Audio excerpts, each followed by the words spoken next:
Halo guys, what's up? Gimana kabar kalian hari ini? Semoga baik-baik aja ya. Oke, kita akan membahas mengenai Gen Z atau yang biasa disebut Gen Z.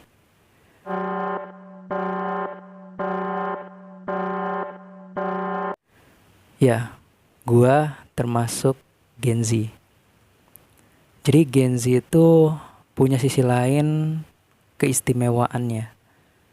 Ada dari jurnal Selamat datang Gen Z, sang penggerak inovasi. Di sana tuh udah dijelasin bahwa tenaga kerja ini akan dialihpindahkan oleh Gen Z. Jadi secara tidak langsung Gen Z ini menginspirasi ke tempat-tempat yang mereka itu membutuhkan tenaga kerja. Tercatat sekitar 20% Gen Z yang sudah mencoba untuk menjadi tenaga kerja. Oke, kalian penasaran gimana pembahasan selanjutnya? Langsung aja kita ke pembahasan mengenai pengertian Gen Z terlebih dahulu.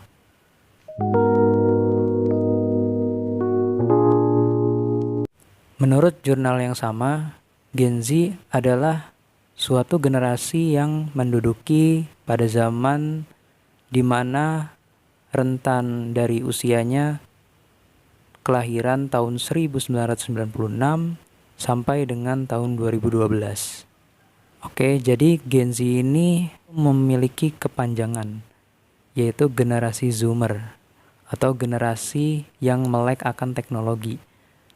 Dan bisa kita lihat sendiri di zaman sekarang tuh teknologi berkembang secara pesat banget, sehingga Gen Z ini tuh bisa dibilang generasi yang paling dekat oleh teknologi dan generasi yang mempelopori dari teknologi itu sendiri. Oke, itu tadi ya pengertian dari Gen Z sendiri. Gen Z sebenarnya tuh udah merebak di mana-mana. Mereka itu bukan cuma hanya numpang hidup doang di zamannya, tetapi sekarang tuh kebanyakan ya Gen Z itu ada yang udah remaja, ada juga yang udah dewasa. Mereka adalah pemuda-pemudi yang memang berpotensi untuk pengembangan di bangsa ini. Oke, ngomongin soal bangsa Indonesia, nanti gua akan bahas lebih dalam lagi di sebelum akhir video ini. Pokoknya kalian pantengin terus video ini karena pembahasan Gen Z itu seru banget. Kalian harus tahu, kalian harus benar-benar paham Gen Z itu gimana sih sifat-sifatnya.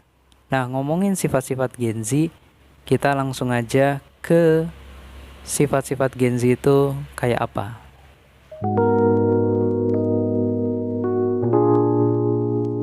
Yang pertama itu adalah the undefined ID, atau mereka itu lebih mudah atau lebih gampang untuk beradaptasi pada jati diri mereka sendiri. Mereka lebih mudah menemukan jati diri mereka itu sehingga mereka bisa untuk cepat survive dalam lingkungan yang skalanya besar. Karena memang generasi Z ini atau generasi Zoomer itu sebelumnya adalah generasi milenial dan setelahnya adalah generasi Alpha. Jadi kita di pertengahan antara dua generasi tersebut itu patutnya kita bersyukur. Ini bagi yang Gen Z, tapi bagi kalian yang udah masuk pada tahap milenial, pada tahap Alpha, nggak apa-apa, nonton video ini aja karena di sini siapa tahu saudara kalian atau pacar kalian itu Gen Z. Mengenai pencarian jati diri sendiri, awal-awal pada tahun sekitar 2017 sampai 2018 itu banyak banget pembahasannya kayak Gimana sih caranya nyari jati diri? Udah berulang kali kayak sebenarnya jati diri itu apa sih sebenarnya? Kalau gua bahas di sini, gua kasih simpelnya aja. Jati diri itu ketika lu udah menemukan yang namanya karakter yang mau lu bawa kemana, atau karakter hidup lu yang lu tuh udah bentuk dari dalam diri lu. Jadi itu merupakan suatu pondasi. Kalau di bangunan ya pondasi, dan kalau merembet ke tembok-temboknya, ke pintunya, ke jendelanya, itu udah termasuk yang namanya manner atau attitude lo. Nah, Gen Z ini cenderung lebih mudah untuk mengenali dirinya sendiri. Jadi Gen Z bisa berpegang teguh atau kuat dalam pendirian. Oke, sifat yang kedua yaitu the communaholic atau sang teknologi.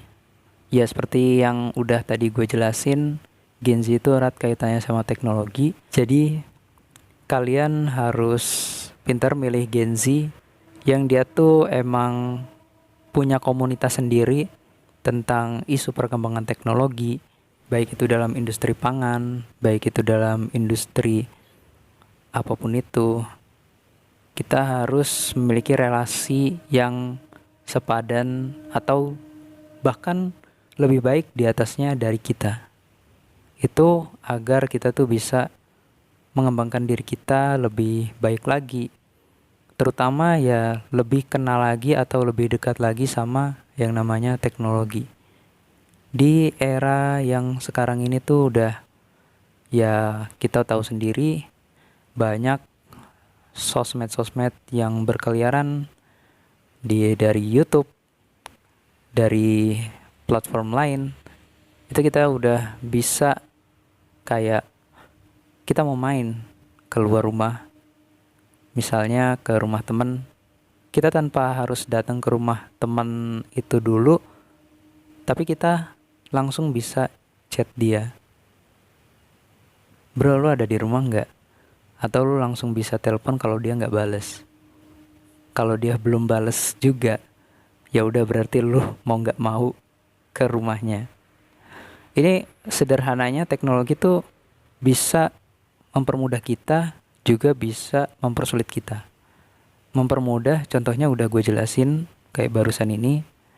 Kalau mempersulit kayak misalnya lu penyalahgunaan teknologi pada misalnya suatu skala investasi. Lu pakai investasi yang bodong, itu sama aja lu tuh kayak udah tahu ada investasi yang lebih terjamin kayak di dunia offline, lu malah nyari yang dunia online. Karena kan kita udah banyak banget situs-situs yang gak jelas, situs-situs yang dia tuh penipuan. Gue juga sebagai pribadi yang menganut banget pola hidup Gen Z, itu emang harus waspada banget. Walaupun teknologi itu sekarang udah pesat, kita jangan larut untuk menikmati itu. Tapi kita harus tetap memperhatikan gimana perkembangannya, gimana cara kita mengatasi hal yang buruk jadi hal yang baik. Oke, sifat Gen Z yang ketiga yaitu the dialoguer atau ilmu komunikasinya itu cukup baik. Ya, jadi gue di sini bukan nekanin untuk nanti yang akan gue bahas ini sifatnya ada 4, tapi gue bukan bermaksud untuk kayak merendahkan generasi sebelumnya atau merendahkan generasi selanjutnya. Enggak, gue ini lagi ngomongin keistimewaan Gen Z. Setiap generasi ada keistimewaannya masing-masing atau ada keunikannya masing-masing. Sekarang kenapa gue pengen bahas Gen Z? Karena memang ya gue Gen Z. Gue lahir di tahun dimana itu mencakup tahun kelahiran Gen Z gitu. Nah, jadi ilmu komunikasi itu penting banget untuk kita yang berada di zaman sekarang. Karena kalau kalian pernah sadarin ketika kalian sekolah ataupun ketika kalian kuliah, pasti ada guru atau dosen yang bilang, kamu kalau misalnya nggak berangkat, setidaknya komunikasi. Kayak jangan alpa. Alpa itu udah parah, makanya kalau misalnya nggak berangkat, lu setidaknya minimal izin. Lu ketik itu di HP, komunikasi izin, biar guru atau dosen lu tuh kayak, ini kemana nih anak gitu.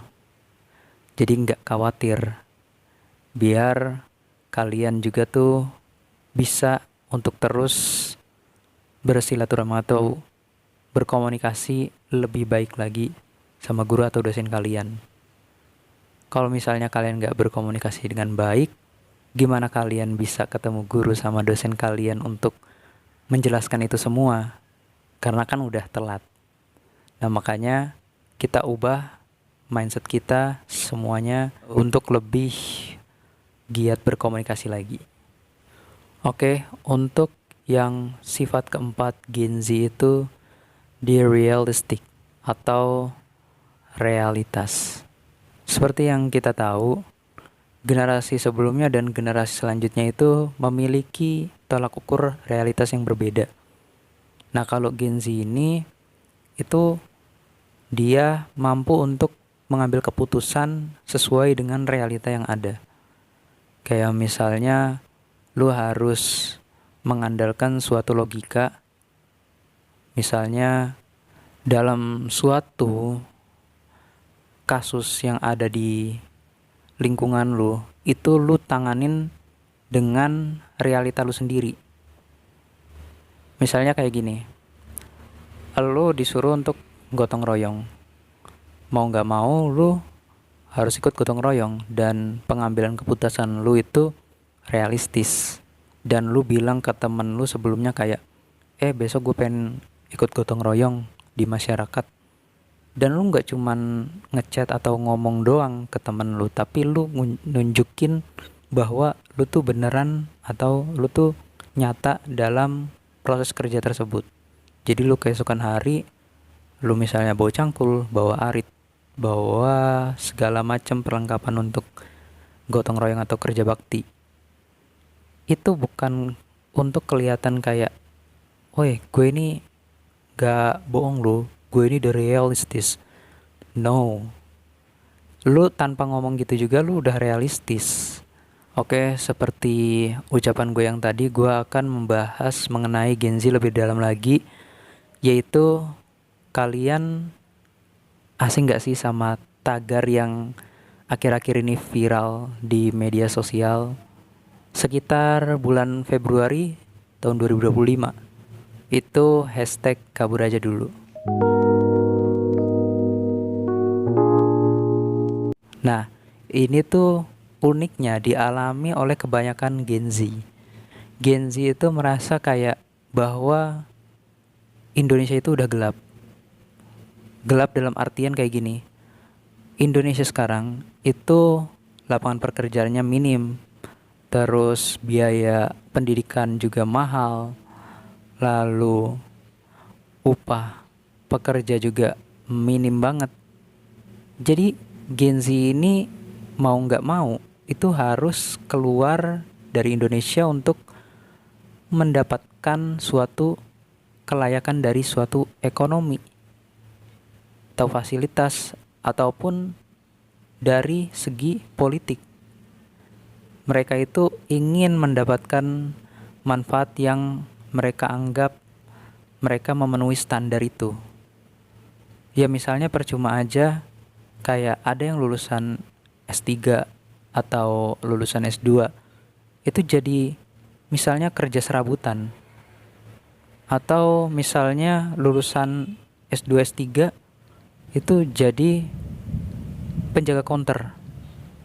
Lebih menyedihkan lagi kan, itu mereka itu standarisasi yang mereka kejar itu udah masuk kriteria yang bagus, tapi mereka belum layak untuk ditempatkan di pekerjaan yang seperti itu.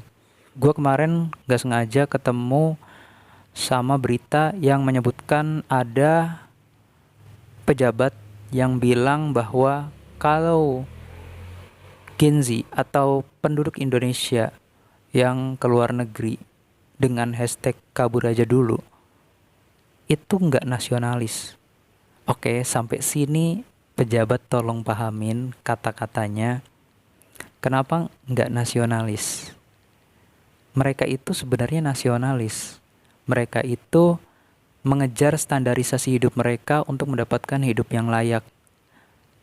Dan juga misalnya kalau mereka tinggal di luar, apakah mereka nggak nasionalis? Mereka itu mendukung atau mencintai tanah air Indonesia dengan cara yang lebih baik lagi di luar negeri, agar Indonesia tuh bisa bersaing di era globalisasi ini. Kayak misalnya lu bayangin aja nggak ada orang Indonesia yang keluar negeri. Itu semua dikerangkeng di satu dinasti.